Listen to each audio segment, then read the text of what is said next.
Elisa Lam. Get into it. Here we go. You may or may not know this story. It was very popular when it first happened, so if you don't know, or in case you wanted a refresher, here it is. In case you had finally gotten to sleep well at night, here we go again. Put down the glass of water you're drinking.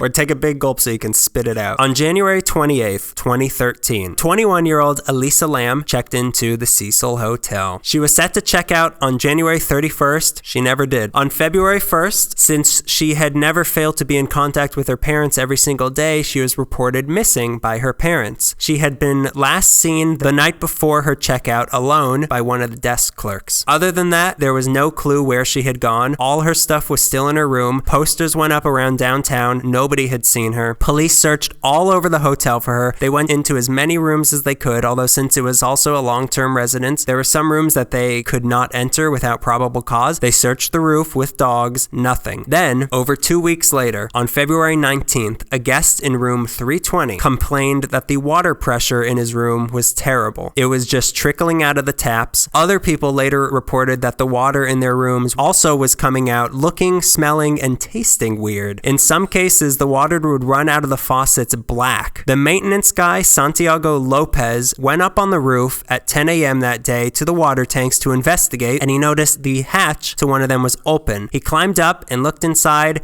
and there she is.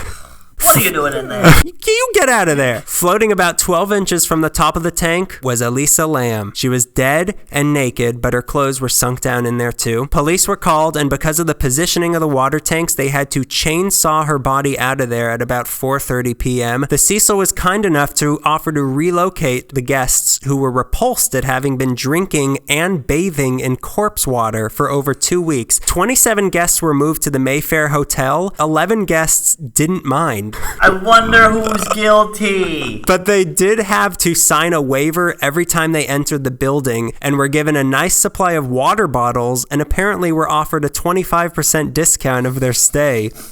Here's a death coupon. Here's a corpse coupon. 1% for every day she was in the water tank. The tank she had been decomposing in not only supplied the rooms, but also provided water for the coffee shop and the kitchen downstairs, and was being used to wash the linens. Health officials ordered a don't drink order and tested the water and concluded that at the time of the testing, the water was safe to drink, probably because of the chlorine that was in the tank, but that was at the time of the testing, which was almost 3 weeks after she first got in there. Nevertheless, the water was only used for flushing toilets during the 3-day sanitization process. By the end of the month, the guests that had left sued the Cecil for allowing them to drink corpse water, and that September, the parents of Elisa Lam sued the Cecil for wrongful death for not properly controlling access to the roof of the building. Let's make it a little bit stranger now. Okay. A straightforward case would not capture people's attention like this one did, would it? What I just told you are the dry facts of what could immediately be observed of what happened. Let's color in the details. Please do. First of all, getting to the roof. There were 4 ways of getting to the roof of the Cecil. There's the staff door, which is locked and armed with a working alarm. If anyone somehow goes through that, it would alert the staff at the front desk. So no one's getting through there without the staff knowing. Then there are 3 fire escapes that you can climb up the sides of the building to get there. There have been a lot of people that afterwards went to the Cecil to investigate these options with videos and articles online. Apparently it's very easy to get to the roof using one of the fire escapes if you're willing to climb a ladder up the side of the building on the 14th floor. The detectives seem to think she went through the staff door though. Yeah. But if she did, an alarm would have alerted the staff who would have come to investigate unless the staff were the ones taking her through that door. Then once she's on the roof, there's 4 water tanks. They're 8 feet tall and 4 feet wide and can hold about 1,000 gallons of water. They must have little ladders on them that you can climb up, but looking at the pictures, I don't see them. So if they're there, they're like on the inner sides where you can't see them in a picture, which would not make it easy to get up there, as shown by how they needed to use a chainsaw to get her out of there. It would be even harder for a person to be carrying her body up into one. The latches on the tank are easy enough to open because they're not locked, but people wonder how she managed to close the lid behind her after she got in, if she had gotten in a lot alive by herself as the lids are very heavy. I think maybe she just like opened it a little bit like woo and then closed it behind her. They also found no DNA or fingerprints on the tanks other than her own, so the police concluded she went in there alone. But why would she do that? Obviously something strange was going on. When she first checked in, Lam was in room 506B, which was a shared room, but her roommates complained that she was acting really strange, so she was moved into her own private room. Then, on the night she disappeared, Bernard Diaz, who had been living in the Cecil for 32 years at that point, was in the room on the floor just below hers. He said that he heard on the night that she went missing a lot of noise on the floor above him. There was even a thump so loud that it made him fall out of bed. Then his whole floor flooded, which the staff says was due to an obstruction in the drain between the 3rd and 4th floor. What's that even? I don't know. I'm giving you the facts. I don't know. Her body was in the pipe, maybe? And then there's the weirdest part of the whole thing, the elevator video. Yes. Let's get into it. Video from a security camera inside the hotel's elevator was released on February 13th while the police were still trying to find her, I presume in an attempt to get an image of her out there. But this video ended up being what really sparked all the conspiracy theories. The footage is from just moments before she ended up in the water tower. It took place on the 14th floor, which is where you access the roof from, and apparently was where Richard Ramirez was staying, like you said. She is shown going into the elevator, behaving a little strange, then the elevator doors do not close. She gets out and looks around, seems a little afraid, and looks like she's hiding in the elevator, then gets back out and seems to be talking to somebody who's out of view. And then the weirdest part of all, she starts doing this horrifying movement with her hands that I don't know. There's no explanation for that. It's just plain wacky. She gets back in the elevator. It still doesn't close. Then she gets out for good, and eventually the elevator doors close. Not long after this, she is in the tank. An hour later, right? Or something like that? Yeah, not like next stop. She pressed tank on the button. Close. What was she doing with her hands? Who was she talking to? Was she trying to hide from somebody who we couldn't see? Why weren't the elevator doors closing? Was a staff member overriding the closed door command? Why wasn't she wearing her glasses? Is it okay to cheat on your girlfriend if it's with a man? Even stranger than her behavior in this video is that there is no denying that the video has been edited. There's about 54 seconds missing from this footage. You can even see a weird jump in the elevator door closing. Was there another person in the video that got edited out? If the police were just editing out the dead air when Lam wasn't in the picture, why then did they still include the shot of the elevator doors closing? Yes. Is it for dramatic effect? Do police do that? They want to join film school. They're all rejects from film school. Also, the video is slowed down. What? It's slowed down. This may have been so that people could get a better look at her, but you can see her fine in the sped up. You can watch the sped up version on the internet. The sped up version isn't as scary in some ways and looks less bizarre, but it's still really unsettling. Some people explain her behavior in the video and ask, like, well, put yourself in her shoes and imagine how you'd look if someone watched a video of you with no sound as you're frustrated with an elevator door that won't close, or like if your internet won't connect. You would look insane. Or maybe she was on drugs. However, in the autopsy, there were no drugs found in her body and she had no history of using drugs. However, maybe they didn't test for the right kind of drugs, or maybe the drugs were not detectable by the time they found her body. One of the amateur investigators who went up there got into the exact elevator she had been in and said he pushed the hold door button and it took 1 minute and 54 seconds for the doors to finally close, which may explain what was going on. It makes sense also that she might have pressed the wrong button on accident because she didn't have her glasses on. She's like really, like she's up close. It's unsettling. I don't like it. Yeah. There also was supposedly another surveillance video from earlier that night that the police never released of her coming into the hotel with 2 men who were holding a box that they then give to her. Then they leave and she went into the elevator alone, presumably up to her room, and then later on to die.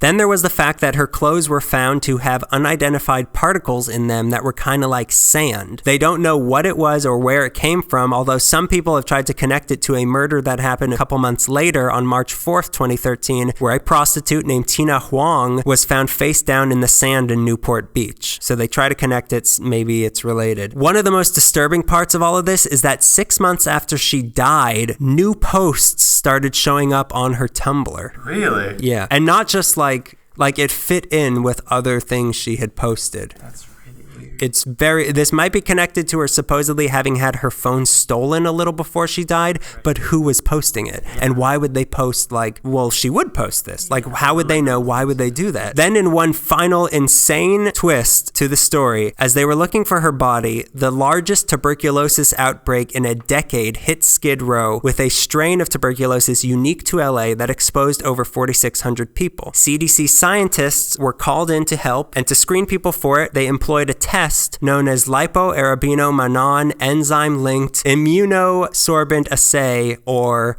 Lam Elisa. I have nothing to say about that. No explanation for that. That's insane. It's weird. Like I said, this whole bizarre case, it was incredibly popular around town and the country, maybe due to Lam's having parents from Hong Kong and speaking Cantonese. Her story became an obsession in Asia also, especially in China, where the elevator video got over 3 million views in 1 week. Some media outlets in China got a little too carried away and started accusing some singer from a death metal band as the murderer, and they basically made the entire country think that it was this guy.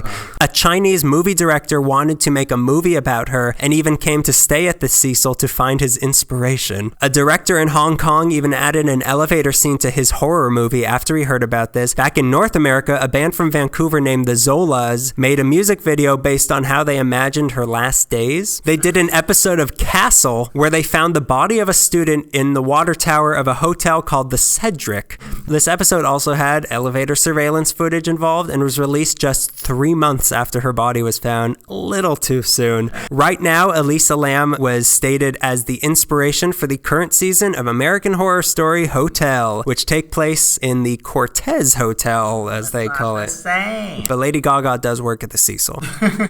Big break. This has drawn a lot of corpse lovers to come gawk at the Cecil, and many want to stay in the Elisa Lam suite, but it's now off limits. Sony is in the process of making a movie about her and the Cecil in general called The Bringing, where a detective investigates her death in the hotel and goes crazy or something. No, I'm not gonna watch that. I'm gonna watch that, and you're gonna watch it with me. You're gonna hold my hand while I watch it. Another weird coincidence is that in 2005, a movie came out called Dark Water that involved dark water running out of the faucets of a building due to a corpse, and in the end of the movie, the main character is in an elevator that won't work. The name of that character? Cecilia.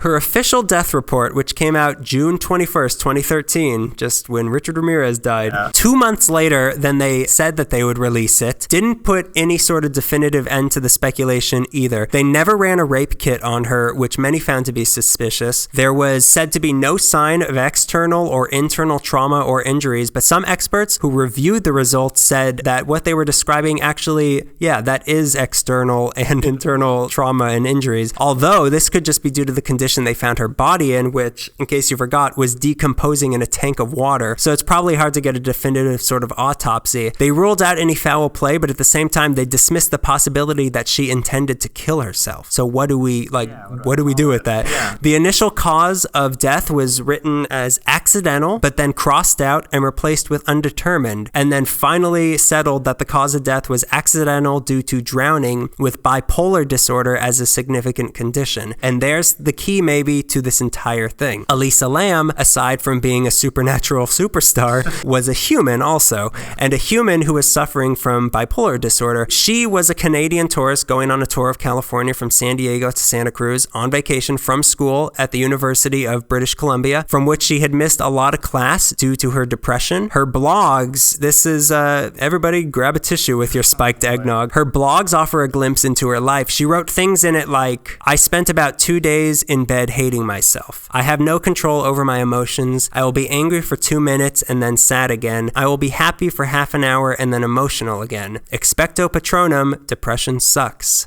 She once claimed that she was raped. One of the last posts in her blog, which she hadn't updated since April 4th, 2012, said, the only thing that does make you different is that you're a complete utter failure and have depression. So la-di-da, that makes you special. Why aren't you so proud of that? Oh, it's special because people can pity you and you can manipulate them with their pity and use them to just wheedle out more time, but you don't do anything. God, I hate you so much. So this is a girl who's really struggling. She was taking Wellbutrin and Lamictal for her depression, but her toxicology reports seemed to be inconclusive about if she had been taking her medication when she died. The whole situation was a little confused as well because her parents didn't immediately tell the police about her condition, and that one time in the past she had actually even disappeared for an extended period of time and had to have some sort of treatment when they finally found her. But when she was here, other than apparently odd behavior in that shared room, she seemed to actually be happy. She went to a taping of Conan. Oh, did she? Yeah. Good for her. She shopped at the last bookstore. When she first got to the Cecil, she put on her Tumblr, which is called Nouvelle Nouveau, in case you're interested, which you should be, fairly certain this is where Baz Luhrmann needs to film The Great Gatsby. And she tagged that, it's sunny, but you never really know. Yeah. She had bipolar disorder. There's a body language analysis of her behavior in the elevator video that says she started relaxed, then got worried, but still playful, then shows some sexual interest, maybe to someone she saw outside the elevator, then more anxiousness, followed by joy. They classified it as almost like a sort of game of hide and seek, but the point is she showed anxiety, but she was never afraid. So she may have been playing a game with somebody who may or may not have been the culprit we're looking for, or she simply had a psychotic break. And in doing so, she might have just wanted somewhere to hide for herself like she seemed to be doing in the elevator. She was kind of hiding. The search for somewhere to hide might have led her onto the roof and into one of the water towers where she probably got in when the tank was full, but then people started using water and the level dropped and dropped and dropped until she was no longer able to reach the lid to climb back out, as the tank was only 3/4 full when they found her. This is what the police believe. Some people say that her case was dismissed too quickly because she was quote unquote mentally ill. So there's the explanation. Yeah. And it was a neat and vague explanation for what happened, but take in context that on February 3rd, when the search for Elisa Lam was just starting, the Christopher Dorner rampage started. Oh. So the police were a little distracted at the moment. So this may have just been a really sad story of a girl who lost her struggle against herself, but I'm still wondering,